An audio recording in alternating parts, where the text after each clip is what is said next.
Kamusta mga mahal kong manonood at paboritong subscriber? May masamang nangyari sa K-pop Demon Hunters. Panoorin ang video.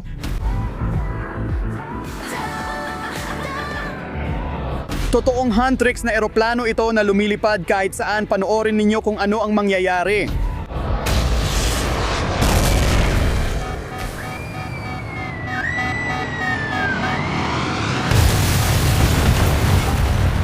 Wow, nakita nyo ba yon mga kaibigan? Bumagsak ito kung saan sa abandonadong gubat na yon.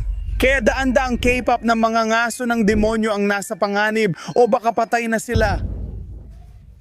Ayusin natin ang investigasyon. Alex at RT, hanapin agad ang bumagsak na eroplano ng K-pop na mga ngaso ng demonyo. Sige, kailangan ninyong gawin ito ngayon na. Bilis, bilis, sige na. Kailangan nating kunin sila. Kailangan nating alamin ito. Kung buhay pa si Huntrix. Hintayin mo ako. Oo, bilisan mo. Baka kailangan nila ng tulong. Nakita mo ba na parang peke? Hindi ako makapaniwala na totoo ito. Hindi ito peke, totoo ang lugar. Tinamaan ng mga misil ang eroplano. Hindi pwede yan. Wala namang eroplano si Huntrix. Wala silang eroplano? Meron. At may malaki silang eroplano na tinamaan ng misil. Tara na RT, kailangan nating magmadali para tulungan ang mga Huntrix na babae. Baka delikado sila, tara na. Naku, parang may topak tong tao. Sa tingin mo ba sila rin yon? Komento ka. Hindi talaga ako naniniwala kaya tara na lang. Alex, Slav, sasabihin ba nating wala kang nahanap? Ano? Hindi RT, seryoso ito. Kailangan nating tulungan si Huntrix. Ayokong pumunta kahit saan. Hindi ka alis, hindi kailangan natin.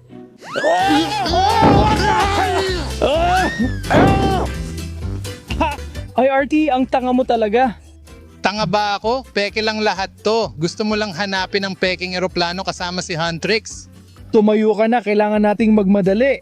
Nanganganib sila, tara na, tanga kang RT. Hindi magugustuhan ni Slav to. Kung hindi mo sila mahanap. Alex, tigilan na natin ang walang kwentang paghahanap. Peke lang lahat to, wala naman tayong mahahanap. Di ako naniwala na may mahahanap sila. RT, hindi kailangan nating tulungan si Huntrix. At RT, ano yon? Ano? Tingnan natin yan. Merong pink na lubid. Oh, ito ay, wow, tingnan mo ito. Very important person, Huntrix. Ngayon, naniniwala ka na? Hindi ito peke. Nahulog ito mula sa langit, mula sa eroplano na hindi. May tanga lang na tagahanga na naghulog nito. Huwag ka na maging mausisa sa kalokohang ito. Umuwi na tayo, pare, sayang oras natin. Ngayon, lubos na akong naniniwala kay Slav. Kailangan nating magpatuloy. Tara na, RT, tara na. Baliw talaga ang taong to. RT, naghihintay na sa atin ang mga Huntrix. Sige, sige. Tara na, tanga kang RT. Ang kapal ng niebe at yung eroplano siguradong natabunan na ng niebe. Kaya mas mahirap silang hanapin. Kaya dapat na tayong umalis dito, Alex. Hindi! RT, tumingin ka doon. Anong meron doon? Mukhang bahagi yun ng eroplano. Mukhang basura lang yun. Tara, tingnan natin yon. Tingnan mo anong nakasulat dito. Hangin. Mga airline. Kaya ito ay bahagi ng eroplano. Tingnan mo, lahat ito ay kulay ube. Kulay ito ng Huntrix, ng K-pop Demon Hunters. Siguro nga, pero hindi ako sigurado. Sa tingin ko ganun din. I-comment nyo ang opinion nyo sa baba. Pakicheck naman. Ano yon? What? Mabigat, di ba? Oo, mabigat nga. Halika, sabay natin gawin. Tumingin ka rito. Mga ngaso ng demonyo. Oh, nagsisimula na akong maniwala. Ang The Huntrix ay patay na? Pero paano kung hindi? Paano kung nagawa nilang mabuhay? Paano kung buhay pa sila at kailangan nila ng tulong natin? Hindi ko akalaing posible pang mabuhay sa pagbagsak ng eroplano pero sige, magpatuloy sa paghahanap. Mga babae, pakiusap, maghintay kayo sa amin, papunta na kami. RT, hintayin mo ako.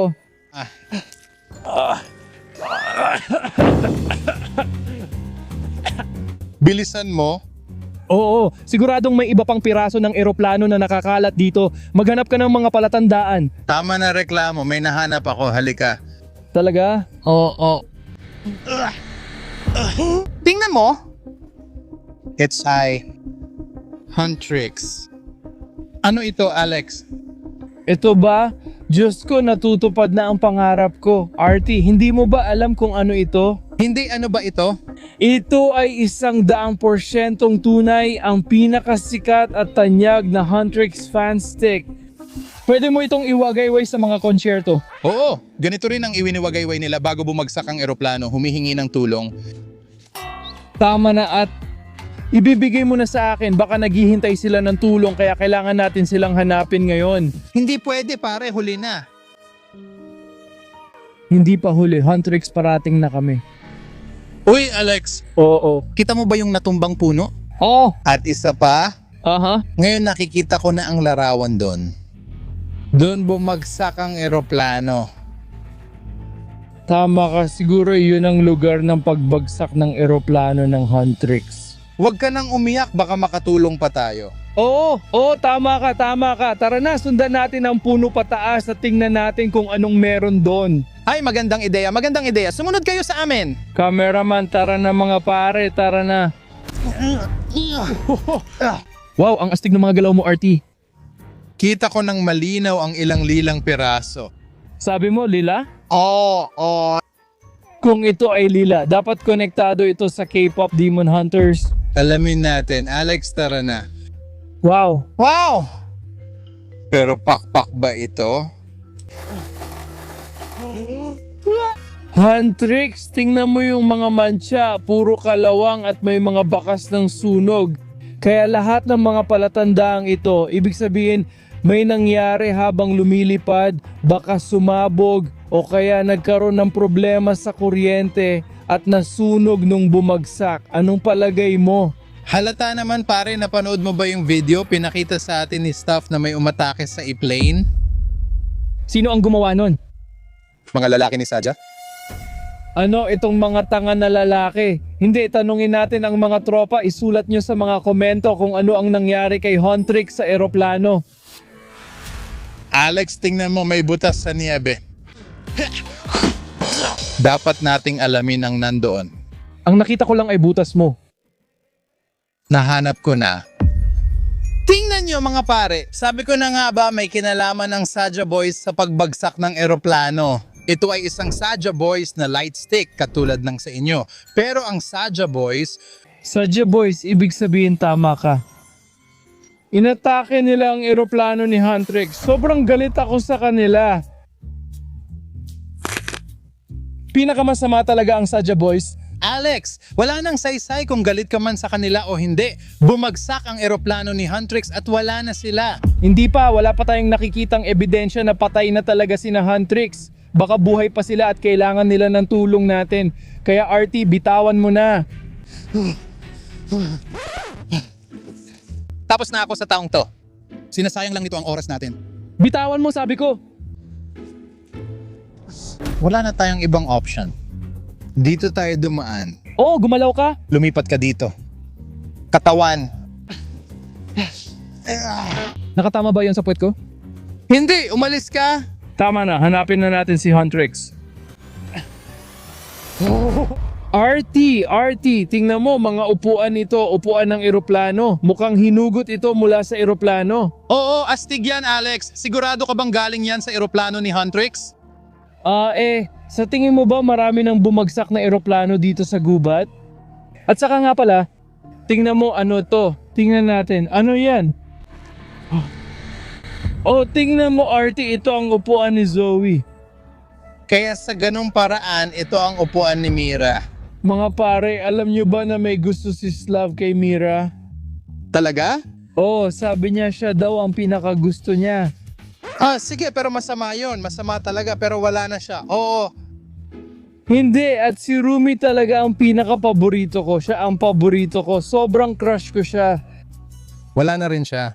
Hindi pa sigurado, baka buhay pa siya. Mga tol, isulat nyo sa comments, sino paborito nyong babae sa Huntrix? At ang huli si Rumi, kaya maaari nating isipin na ang mga babae mula sa Huntrix ay nakaupo sa bumagsak na eroplano na iyon. Nakaupo sila dito. Siguro may amoy pa rin ng mga buto nila hanggang ngayon. Alex, pwede niyang amuyin ang gusto niya dahil aalis na ako. Ano? Kasi tapos na ang investigasyon natin. Tinamaan ng misil ang eroplano? And we still haven't found the girls! Paalam. Hindi. Saan ka pupunta? Ano yon? May nararamdaman akong kung ano sa ilalim ng yelo. Hindi mga pare, tingnan nyo kung gaano ito kalaki at kataas. Ito ang sandata ni Huntrix pero hindi ko maalala kung kanino ito, kay Zoe ba o kay Rumi mga pare. Ilagay sa komento kung kanino ang sandatang ito. Sige na nga, tignan nyo kung gaano kaastig ang sandatang ito. Sobrang talas at nakamamatay. Oh RT, tignan mo, nahanap ko na ang sandata. Nahanap niya ang sandata. Oh, kasi nahanap ko rin ang sandata. Nahanap mo rin. Oh, parang espada Mga pare, alam nyo ba kung kanino to? Kasi hindi ako nagsusulat sa mga komento. Sige Alex, papunta na ako sa'yo. Para sa kaluluwa mo. Oh. Alex, anong klaseng ebidensya ang kailangan mo? Kami? Nahanap namin ang mga armas mula kay Huntrix. Bumagsak na eroplano. Oh, Tama ka, pero sige na, kailangan nating hanapin ang pinakamahalagang palatandaan, ang flight recorder mula sa bumagsak na eroplano. Kung hindi, di tayo paniniwalaan ni Slav. Lagi rin niyang hinahanap ang black box, yung flight recorder. sa totoo lang may sense naman. Hanapin natin ang flight recorder matapos bumagsak ang eroplano. Hanapin natin ito. Oo. Rumi, papunta na ako sa'yo. Oh guys, tingnan nyo, may damit si Alex. Tingnan nyo, parang Huntrix na damit talaga yan. Oh, John Purple. Oh, kulay ube. Ito ang panggabing damit ni Rumi. Grabe, ang ganda. Ang astig talaga. Pero Alex, hindi pa rin sapat ang mga ebidensya. Sa totoo lang, tingnan mo yung butas, may nakikita akong laman sa loob. Oh Alex, tingnan mo, parang may metal. Mag-ingat ka. Tulungan mo ako. Wala akong pakialam. Nahanap mo si Artie. Ako naman ang damit ni Rumi at gustong gusto ko itong kumot. Salamat. Sira ka talaga Alex dahil nakahanap ako ng isa pang ebidensya ng bumagsak na eroplano ng Huntrix. Tingnan mo, At ano yan? hindi ko pa rin alam, baka alam nyo. Ilipat natin to mula sa niebe. Ito ay metal kulay ube, kaya siguradong bahagi ito ng nadurog na eroplano. Pero alin kaya? Tingnan mo. Malinaw na para ito sa hangin, siguro may kinalaman sa gasolina. Anong sinasabi mo? Hindi ko talaga alam pero siguradong sasabihin ni Slav na bahagi ito ng makina. Tama ka, mukha ng makina ito, kaya parang si Huntrix ay may private jet, hindi malaking eroplano. Kaya maliit lang ang makina. Oo, tama ka, may punto ka. At ibig sabihin din yan na nasa tamang direksyon tayo para mahanap ang flight recorder. O sige, magpatuloy tayo sa paghahanap at hanapin natin ito. Oo, Halika Alex, tingnan mo ulit ang ilan sa mga lilang piraso. oo. Ano ito? Mukhang bahagi ito ng makina, bahagi dalawa. Oo nga, oo. An isa pa. Isa pa. Oo, K-pop, may mga kable ito kahit saan. Mukhang kakaiba itong metal na bagay na to. Hindi pa ako nakakakita ng ganito dati. Pero nakita ko na to kasama si Slav. Oo, sa mga pakikipagsapalaran namin, nakakita kami ng katulad nito. Ito ang digital flight recorder. Ah, talaga. Sa pamamagitan ng mga wire, maaari natin itong ikonekta sa ating mga kagamitan at sa wakas ay maintindihan kung ano talaga ang nangyari dito. Ah, ayos yan. Maaari natin itong ibalik kay Slav at pagkatapos ay tingnan kung ano ang laman nito. Sige, magandang ideya. Tara na. Hoy, Slav, gumising ka. Nahanap na namin. Anong nangyayari? Tingnan mo ang nahanap ko, damit ito ni Rumi. At ito naman ay isang itim na kahon. Oh, digital flight recorder at ang damit. Oh, Ang evening dress ay may amoy lang. Amoy pawis ito. hindi mo naiintindihan. Anong problema mo? Gusto mo yung amoy? Ay, ang baho pala talaga, parang utot o kung ano man. Diyos ko.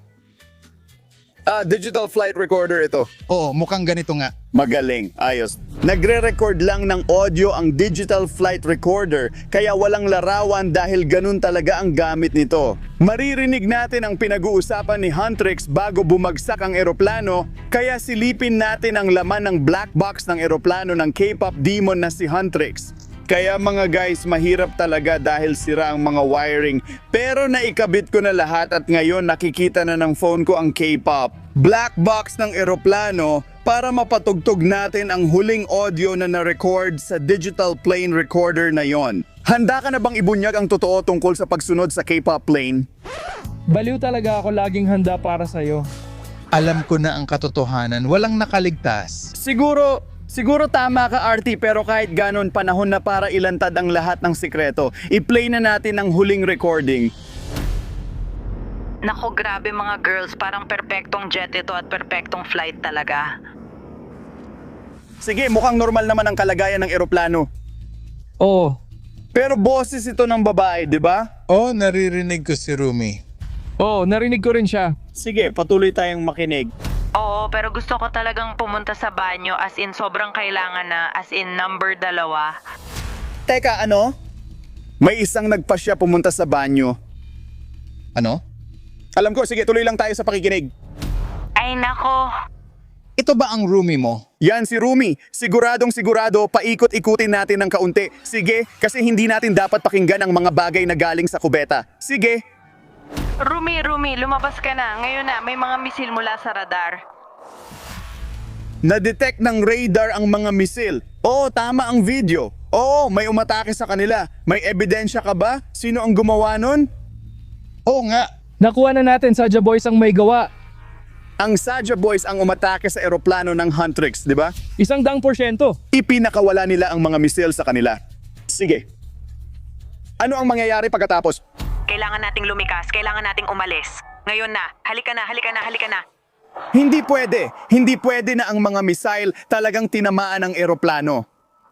Nabuhay ba sila? Ano ang mangyayari pagkatapos? Sige, bumabagsak ang eroplano. Anong gagawin natin? Ang mga parachute. Oo, ang mga parachute. Tingnan mo. Oo, tumalon na. Oh, wow. Oo, ginamit nila ang parachute. Makinig pa tayo. Grabe ang wild nun. Ayos lang ang lahat. Oo, nakaligtas sila. Ayos lang ang lahat. Bumagsak ang eroplano. Oo, tuluyang bumagsak dahil sa mga misil ng Saja Boys. Pero nakaligtas sila. Gumamit sila ng parachute at naging maayos ang lahat. Sige, pakinggan natin ang huling bahagi. Oh, ayos naman ang lahat. So, saan banda ang concert? Doon ba? Oo, ayos yan. Pinaplano nila ang concert. Sandali, ano? Kailangan ko talagang bumalik sa banyo. Sige. Kalimutan na lang natin yon. Oo, wala tayong pakialam sa mga K-pop na mga ngaso ng demonyo at laruan. Kalimutan na lang natin. Sige. Kaya ngayon, tapos na ang problema natin, natapos na ang investigasyon. Magaling mga pare sa paghahanap ng voice recorder mula sa eroplano. Walang tinatago ang bagay na to. Kaya ngayon, alam na natin na ligtas ang Huntrix at alam na natin na ang mga Saja Boys ang tunay na panganib. Magaling mga pare. Sana nagustuhan ninyo ang video na yon at ngayon hinihiling ko lang na mag-subscribe kayo sa aming channel. Napakahalaga nito para sa amin. Gagawa pa kami ng mas marami at mas interesting at kakaibang content. Kaya pakisubscribe na lang sa SLAV's Adventures. Sa totoo lang, ang pangalan ko ay SLAV at ito ang aking team. Salamat sa panonood, paalam. Ibabalik ko itong damit kay Rumi.